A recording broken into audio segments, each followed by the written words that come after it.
If you spend enough time on the internet, you will eventually come across the term normie. It is one of the few universal terms that we have. It is used by everyone, regardless of race, religion, or political affiliation. All hobbies and interests acknowledge the existence of normies, and every single person hates them. The questions I am looking to answer are, what even is a normie?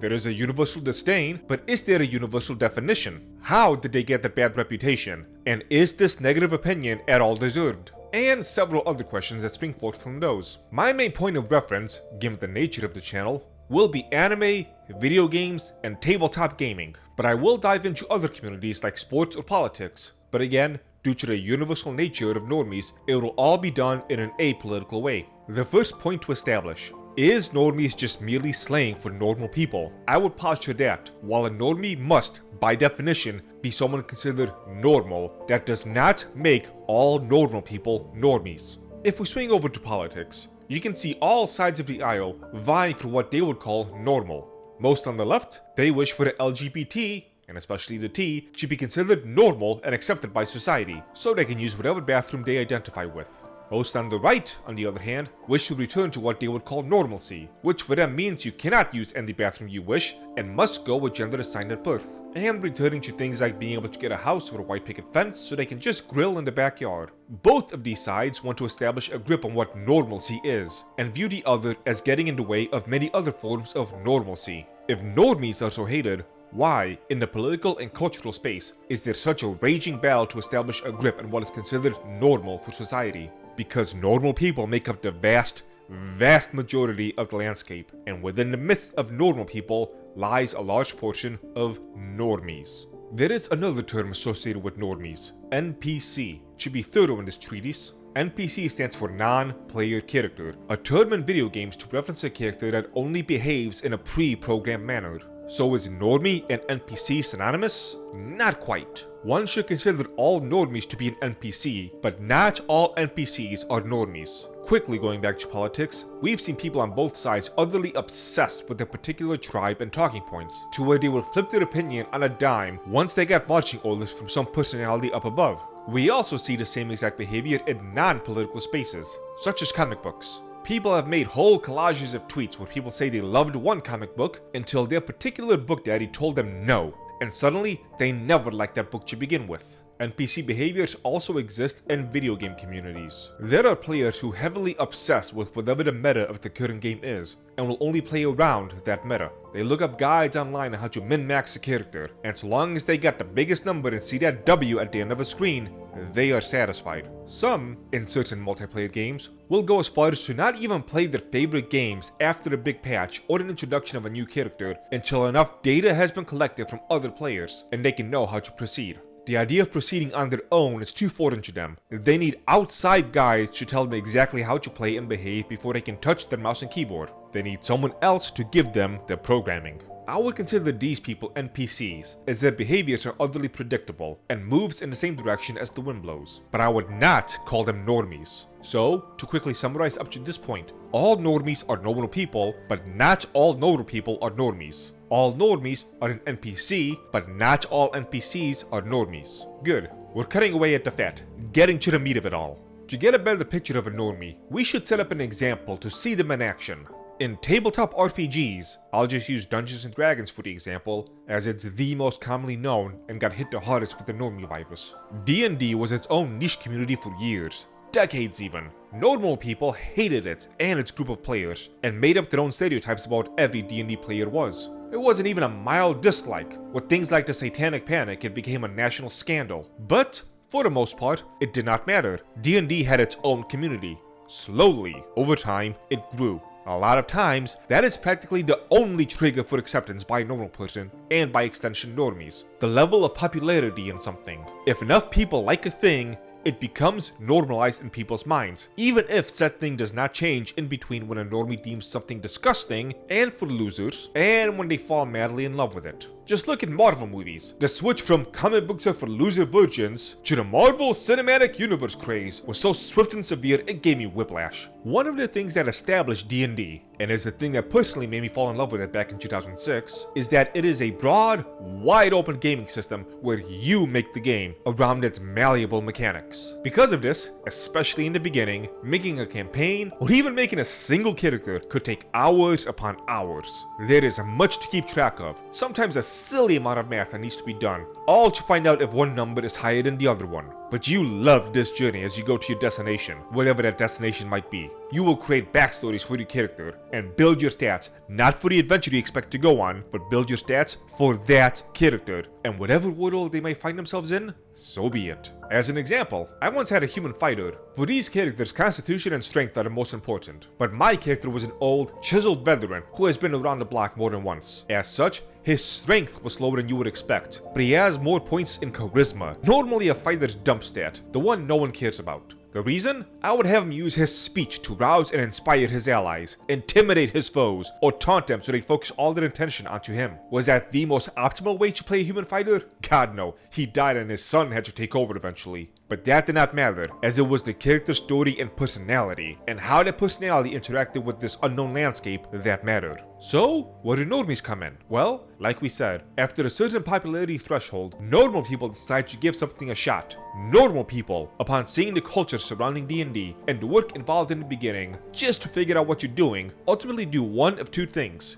They either say it's too much and not for them, or they decide to give it a try, see how it goes, and then they like it or they don't. A normie, on the other hand, is pretty obsessed with popularity and acceptance. Unfortunately, they don't go into a new group hoping to become accepted, they go in expecting to be accepted. Hey, D&D was a big thing in Stranger Things. Wow, a lot of the people are talking about this Baldur's Gate game. What? A popular celebrity like Vin Diesel plays it? He's popular, I'm gonna play it too! So, the normie comes in. They love to dress themselves up in the good and fair, so they buy the fancy dice, get themselves all the books, and all those things that Wizard of the Coast sees on their sales reports. Then, they come into an established D&D group. They're ready to play. Okay, normie, here's what it takes to make a character. You have all these choices to pick from. Take your time, look through the classes and races. We'll be here to guide you and answer any questions you might have. No, that's too much work.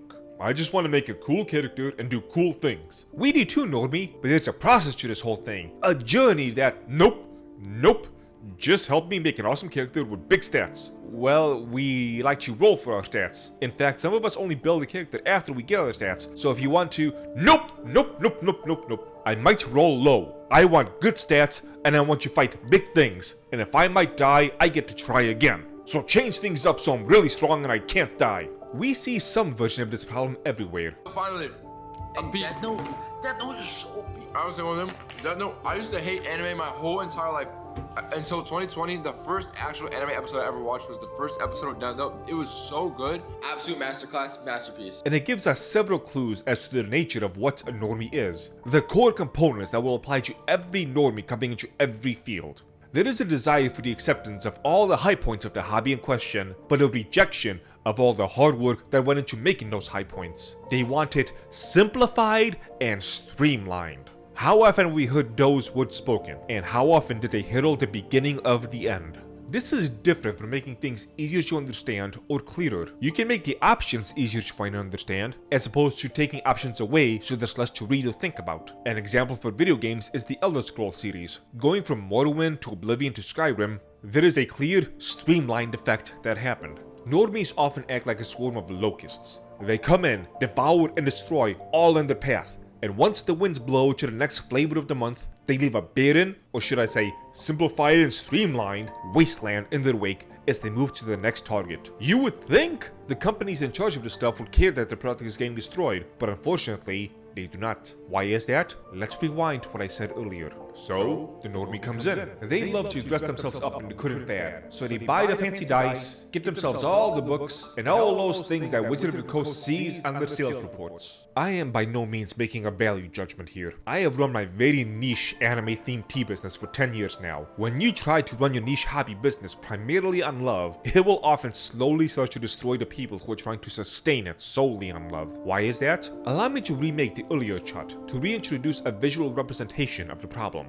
These various bubbles you see on screen represent different types of hobbies and the people who play in those hobbies. You will notice there is frequent overlap between the hobbies, as let's be honest, how often do you find someone who, say, paints Warhammer miniatures but does not play video games or watch anime? The people who make up these hobbies only have a finite amount of money to split between their primary and secondary loves. Now, what happens when we look at the bubbles compared to the normal people who are not in those respective hobbies? Remember what I said earlier about normal people always making up the vast bulk of anything going on in the cultural or political zeitgeist? Well, that is just as true for niche hobbies. Man, business-wise, this is a bit of a no-brainer, isn't it? 100% of the people in the niche hobby can give 100% of their money to that hobby, and it would still not come close to equaling a fraction of normal people only giving a fraction of their money. Truth be told, I do not have a clear idea of just how many of the normal people qualify as normies, so it's hard to put a proper estimate here. Normal people outnumber regular hobby viewers on a conservative scale of 10 to 1. Closer to 100 to 1 for even more niche hobbies. And what do those normal people have?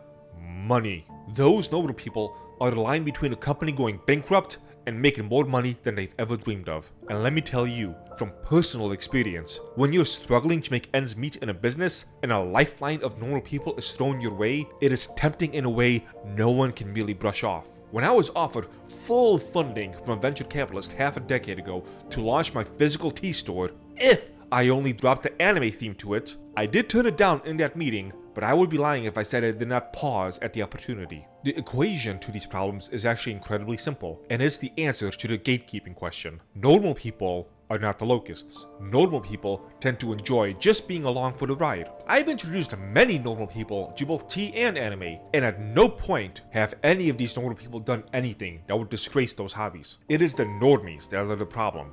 That's the key to proper gatekeeping of any hobby. Learning to differentiate between a normal person and a normie. Knowing who would go to Rome and do as the Romans do, and those who would go to Rome and ask if they start being more welcoming to the barbarians. Now, do I have the Rosetta Stone of normalcy and am able to properly speak with and differentiate between a normal person and a normie? Unfortunately, no. It can at times take me months on a personal level to figure that out. Sometimes it's quite obvious. Unfortunately, if you want any hobby to have proper sustainment, let alone growth, and I repeat that it pains me to say this and I wish it was not true, but normal people have to be let in. To be converted, or just enjoy the hobby as a friendly tourist. Go to any developed nation and ask them how well the country would fare if they lost its tourism.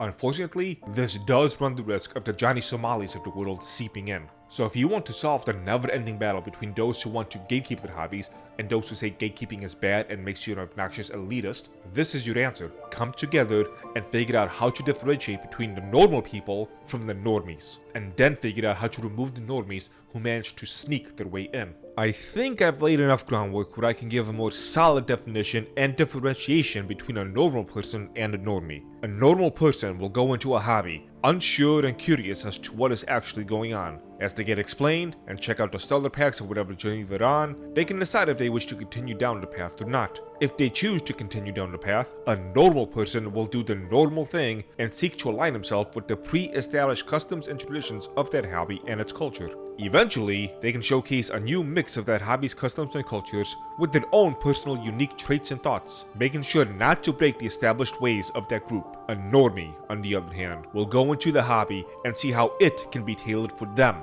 how it can be welcoming so they don't have to act different or think different. So things can either consciously or subconsciously bend to their will. They will wear the hobby as a skin suit to make themselves seem more popular and into something, so they can look more interesting to others, like some sort of metaphysical fashion accessory. They will try to see to it that the customs and cultures bend and change to meet their desires and demands. A normal person will wear a coat in the winter and flip-flops in the summer. A normie will put on whatever he wants and expect the season to change based on their clothing of choice. A normal person will give respect, a normie will demand respect. A normal person will leave your hobby alone, or maybe even make fun of it if it's not for them. A normie will seek out its destruction and slander it any chance it gets. Before I go back to the normies, there is another aspect that folks of a hobby should be aware of, and that is the existence of these guys.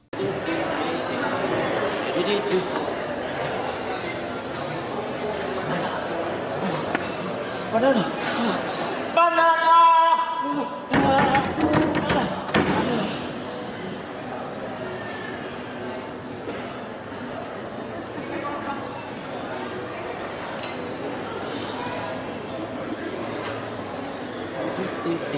Just because someone might definitively not be a normal person or a normie does not mean they're now immune from being disliked, or that they would not themselves destroy their hobby by other means. I made a whole video on this channel about 5 years ago called Anime is Not Your Excuse, talking about this very problem. How often conventions would have to deal with destroyed hotel rooms, con-goers being a public nuisance, and all that other stuff. It is not normies to go to Smash tournaments smelling like a dead animal, then go home looking to groom some mindless on Discord. The point being that while you might view normies as a cancer, and you should not take your anger out on normal people, just looking to see what your hobby is about. Let me state this as plainly as I can. The enemy from within is a lot more damaging than the people trying to worm their way inside. If an incident happens, caused by an outsider, you can make the argument they don't represent a hobby. But if it's someone who's already deeply ingrained in the hobby, it makes everyone look bad. It does not matter if it's fair or not, or if you want it to be true or not, it is what it is.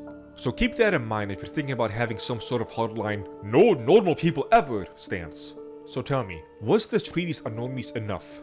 Did I cover everything that needed to be covered, or was there an element that I missed? Let me know in the comments below, and instead of giving me free money, buy yourself something nice from my anime-themed tea store where I sell tea, coffee, soaps, and in the future, a lot more stuff.